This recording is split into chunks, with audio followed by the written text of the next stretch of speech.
اور آج تم بھول کر بھی ان گزرے ہوئے دنوں کو یاد نہیں کرتے۔ ویرا ایسی باتیں مت کرو، میں نے احتجاج کیا، تم آج بھی مجھے بہت زیادہ عزیز ہو۔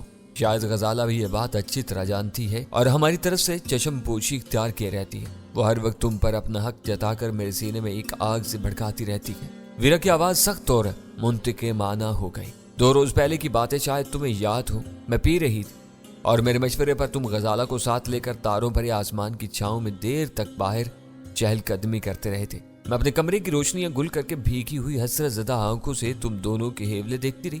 تمہاری واپسی پر میں بہت مایوس اور دل گرفتہ تھی۔ میں نے اس کی بات کاٹ دی۔ تمہاری یہ سب باتیں درست ہے، لیکن تمہیں سوچنا چاہیے کہ غزالہ نے کتنے کھلے دل کے ساتھ ہم دونوں کو امریکہ جانے کی اجازت دی تھی۔ وہاں کے شب و روز یاد کرتا ہوں تو خود کو غزالہ کے سامنے بونا محسوس کرنے لگتا ہوں۔ وہاں کچھ تو خون کے درمیانی وقفوں میں میں تمہاری ناز برداریوں کے سوا اور کیا کرتا رہا تھا۔ وہاں بھی تم موٹی جینی کے چکر میں پڑ رہے تھے۔ اسے گویا ہر بات ازبر تھی۔ میں کتنی بار کہہ چکا ہوں کہ جینی کے بارے میں زیادہ مت سوچا کرو۔ تم ایسی تصوراتی دنیا میں کھوئی رہتی ہو جہاں تم از خود اپنی کوئی نہ کوئی حریف تخلیق کر لیتی ہو۔ غزالہ میرے وہم کی تخلیق نہیں ہے، اسے تم نے خود تلاش کیا تھا، تمہیں اس کا احترام کرنا چاہیے۔ اب وہ میری بیوی ہے۔ میں نے قدرے سختی سے کہا۔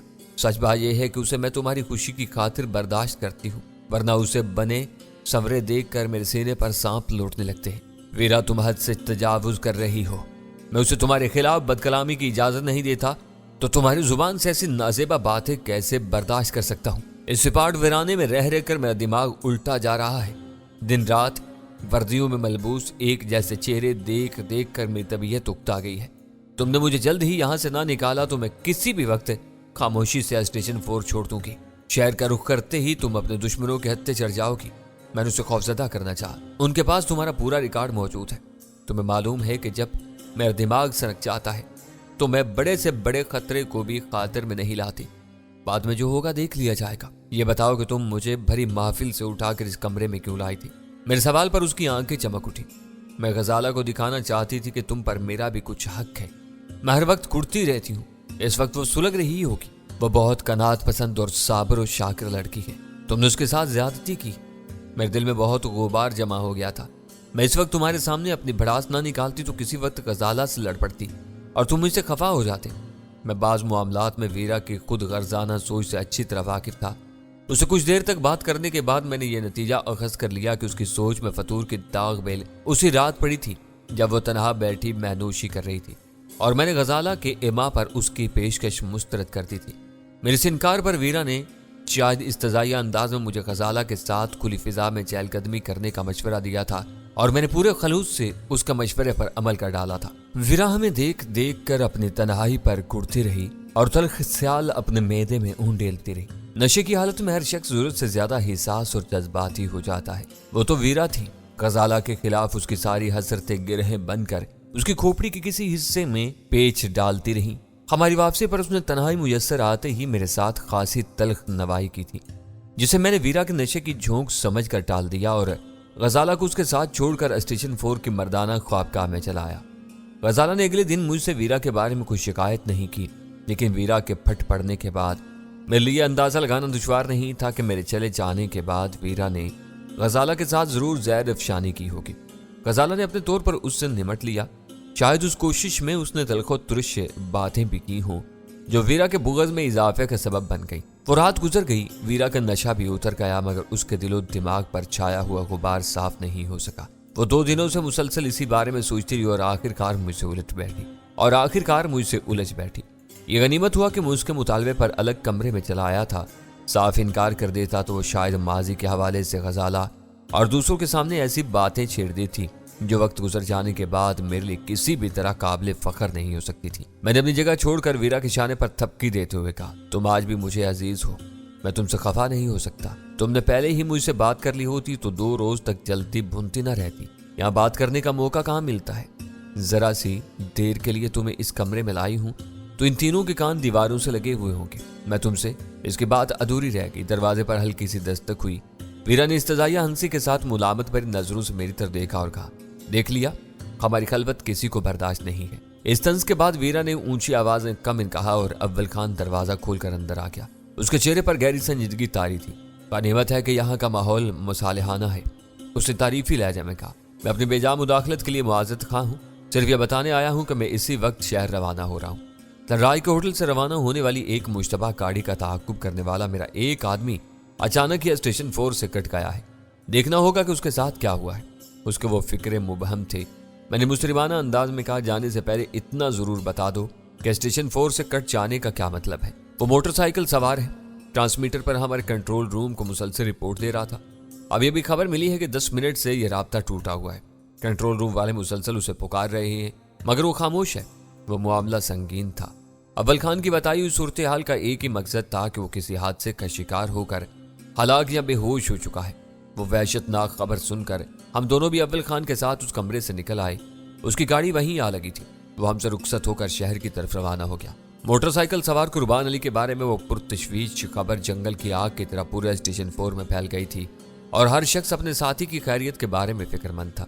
अमली तौर पर हम लोग इस ठिकाने पर मौजूद होने के बावजूद STF के रोजमर्रा के कामों में इस तरह भी दखिल नहीं होते थे, मगर कुर्बान अली का मामला मुझे कुछ ज्यादा ही संगीन नजर आ रहा था।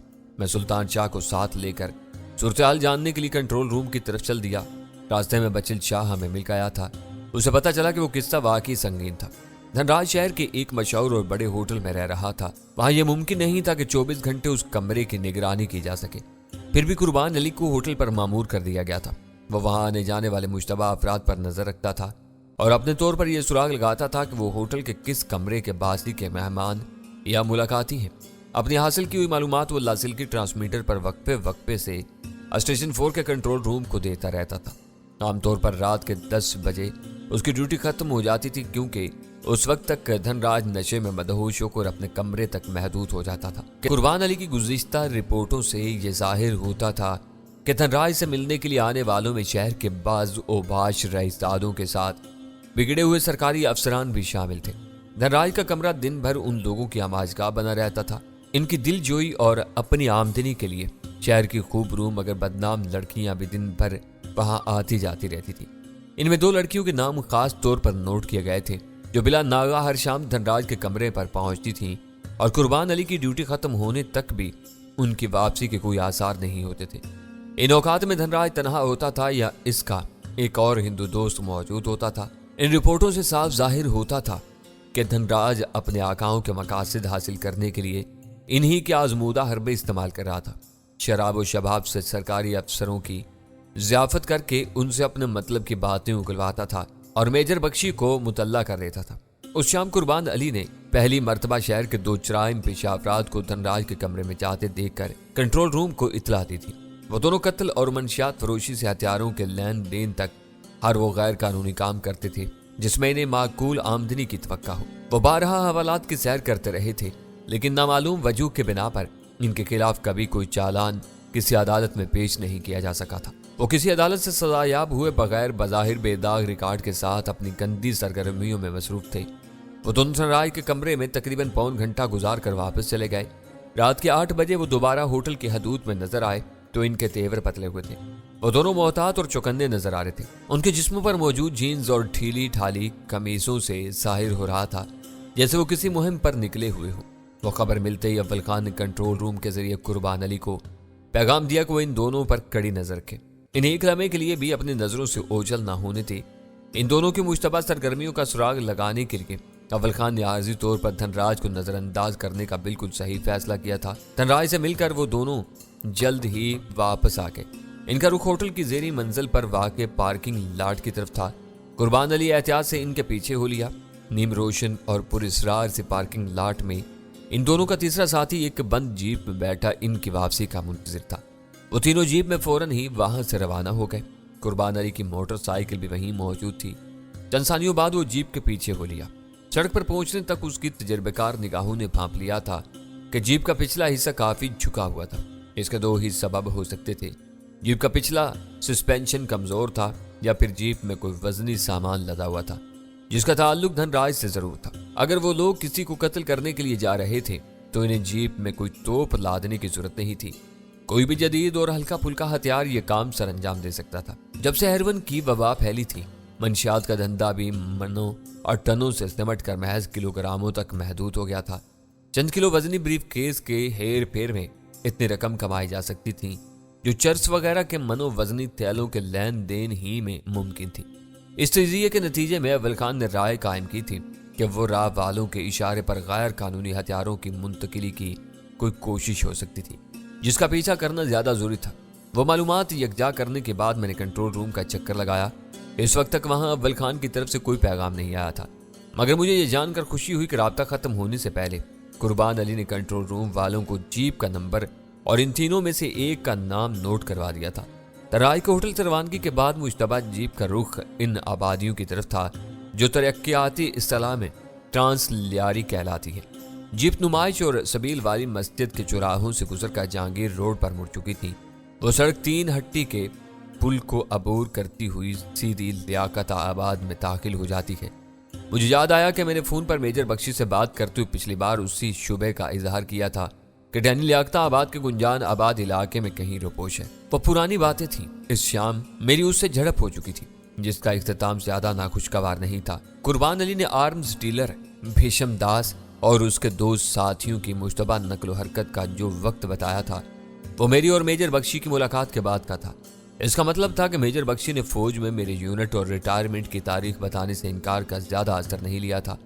वो मेरी फराम की हुई मनगढ़ंत मालूमात पर आंखें बंद करके इन्हिसार कर रहा था। इस तरह वाकयात की मजीद चशम कुशाक कड़ियां सामने आ रही थी। मैंने उस शाम मेजर बख्शी को मार डाला होता तो बाद के वाकयात हरगिज सामने ना आए होते। कंट्रोल रूम से अव्वल खान के दफ्तर की तरफ जाते हुए मुझे बस ये कलक था कि सारी पेश रफ्त में कुर्बान अली किसी नागहानी मुसीबत का निशाना बन गया था। मेरी दिली आरजू थी कि वो अपने फर्ज पर कुर्बान ना हुआ हो। कोई भी हल्का या गहरा जख्म वक्त के साथ मुंतमिल हो सकता था। जख्म का ख्याल आते ही मैंने अपने बाएं बाजू को धीरे से फिजा में गर्दिश दी। एक खास जाविये पर मेरे बढ़ते हुए जख्म में तेज टीस उभरी, मगर मुझे ये अंदाजा लगा कर खुशी हुई कि इस जख्म से पैदा होने वाली आर्जी माजूरी से बड़ी हद तक निजात पा चुका था मैं। अव्वल खान के दफ्तर में पहुंचती मुझे कंट्रोल रूम से इतला मिली कि अव्वल खान कुर्बान अली तक पहुंच चुका था। इस पर सामने से फायर किया गया था। गोली बाएं शाने की हड्डी तोड़कर अंदर प्रवस्त हो गई थी। कुर्बान अली पर वो हमला ताक़ुब के दौरान हुआ था। वो चलती हुई मोटरसाइकिल पर काबू न रख सका। तेज रफ्तार मोटरसाइकिल गिरने के नतीजे में उसके पूरे जिस्म और चेहरे पर शदीद खराशें आई थी और वो मौका ही पर बेहोश हो गया था। वो सरेआम फायरिंग और बज़ाहिर कामयाब कातलाना हमले की वारदात थी।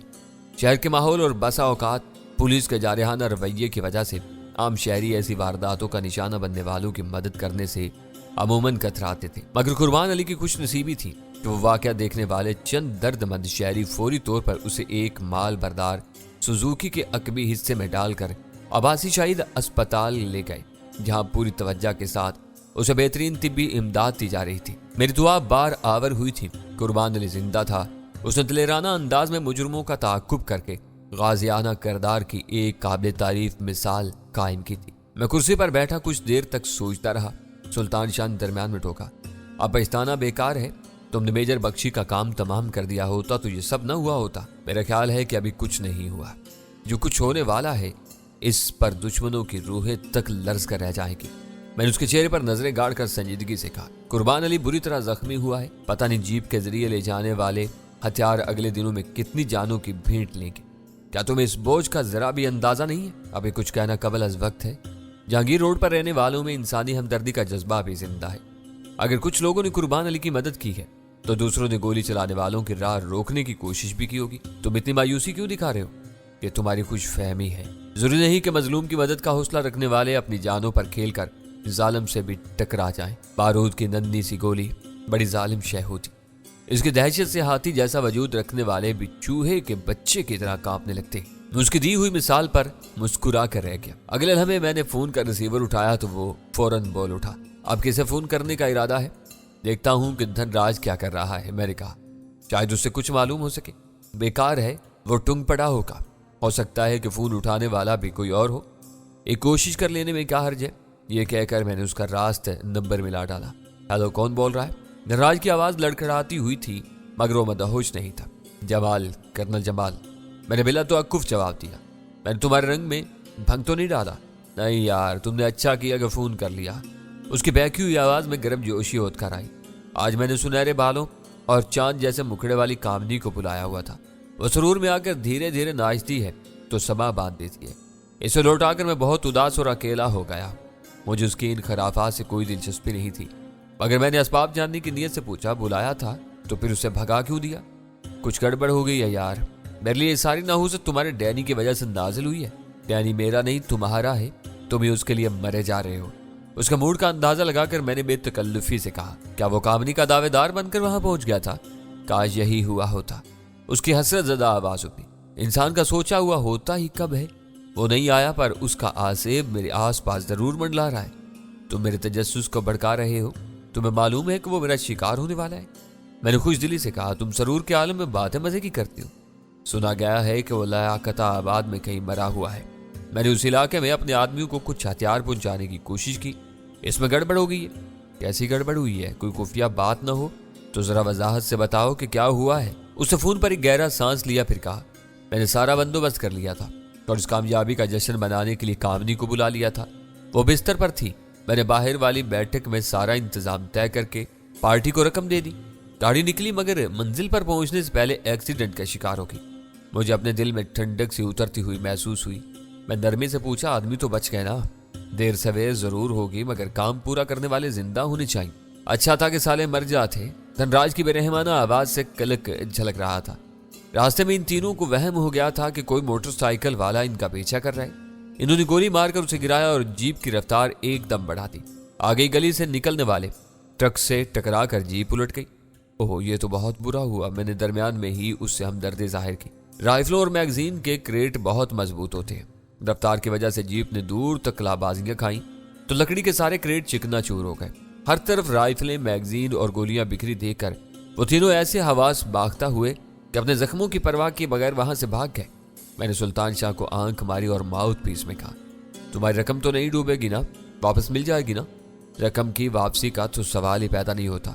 ایسے سودوں میں سارا رزق خریدار کا ہوتا ہے۔ دکھ اس بات کا ہے کہ ڈینی کے خلاف ہمارا آپریشن ٹھنڈا پڑ جائے گا۔ میں نے اسے یہ پوچھنے کی ضرورت محسوس نہیں کی کہ ڈینی کی تلاش کے لیے ان لوگوں کو کتنے مہلک ہتھیاروں کی ضرورت تھی۔ تمہیں اس واقعے کی خبر کیسے ملی؟ میں نے اس سے سوال کیا۔ بیشم داس ان کا سرگنا تھا، اسی نے فون پر مجھے خبر دی تھی۔ یہ سن کر میرا دل اتنا برا ہوا کہ میں نے کامنی کو فوراً لوٹا دیا۔ اس خبر نے میجر بخشی کو بھی حواس باختہ کر دیا ہے۔ مجھے تم دونوں سے ہمدردی کے ساتھ دکھ بھی ہے کہ کام نہ ہونے کے باوجود تم ایک بڑی رقم سے بھی محروم ہو گئے۔ میں نے متاسفانہ لہجے میں اسے ایک اور کچوکا دیا۔ رقم میری تھی نہ بخشی کی۔ یہ سارا دھن بڑے بڑے پنیوں اور سیٹھوں سے بٹور کر یہاں لایا جاتا ہے۔ رقم اور آ جائے گی، گیا وقت اور موقع دوبارہ ہاتھ نہیں آئے گا۔ یہ بتاؤ کہ تمہاری کیا خبریں ہیں؟ وہ تمہاری طرف نظر آیا یا ابھی تک غائب ہے؟ نظر آتا تو میں فوراً تمہیں بتا دیتا۔ میں نے پورے خلوص سے اسے یقین دلایا۔ ہاں جلدی کچھ کرو۔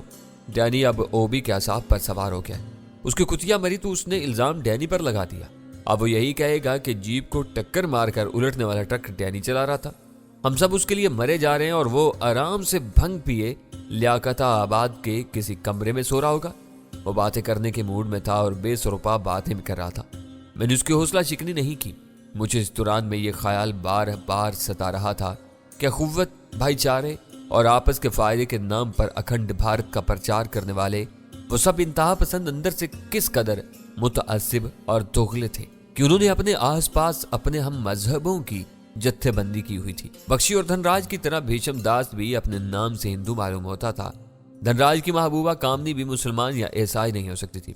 وہ لوگ جن مسلمانوں سے کام یا معلومات لیتے تھے انہیں استنجے کے ڈھیلے کی طرح حسب ضرورت استعمال کر کے دور پھینک دیتے تھے۔ وہ جس پیمانے پر کام کر رہے تھے اس میں یہ ممکن نہیں تھا کہ وہ اپنے ہم مذہبوں تک محدود رہتے۔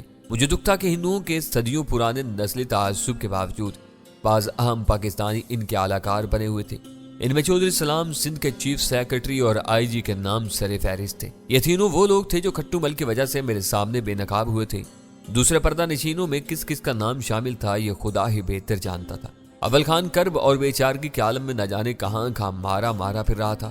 میں نے اس کے دفتر میں بیٹھے بیٹھے فون پر دھنراج سے چھیڑ چھاڑ کر کے بہت کچھ معلوم کر لیا تھا۔ فون پر دھنراج سے گفتگو ختم ہوتے ہی میں نے کنٹرول روم سے اول خان کے بارے میں دریافت کیا۔ انہوں نے بتایا کہ وہ عباسی شہید اسپتال سے نکل چکا تھا۔ اسے کنٹرول روم کے ذریعے ریڈیو وائرلیس پر رابطہ کیا جا سکتا تھا۔ ملیر چھاونی کے ایک وسیع میدان میں ایس ٹی ایف کے زیر استعمال بیرکس 3 سمتوں پر اس طرح بنی ہوئی تھی کہ بیشتر دفاتر اور کمرے ہر جگہ سے نظر آتے تھے۔ اول خان کے دفتر میں روشنی دیکھ کر دونوں عورتوں نے اندازہ لگا لیا کہ اب وہاں بیٹھے ہوئے تھے۔ इनको भी अव्वल खान के आदमी के बारे में तशवीश थी। वो टहलती हुई वहीं आ गई। मुझे ये देखकर खुशी हुई कि वो दोनों खुशगवार मूड में थी। वीरा मेरे सामने अपने दिल की भड़ास से निकालने के बाद सारे गिले शिकवे भूल चुकी थी। तुम्हारे ऊपर मालूमात का मींह बरस रहा है। वीरा ने ताज़ा तरीन खबरें सुनने के बाद कहा, अब मेजर बख्शी या ओबरायन को भी छेड़ कर देखो कि वो क्या कहते हैं।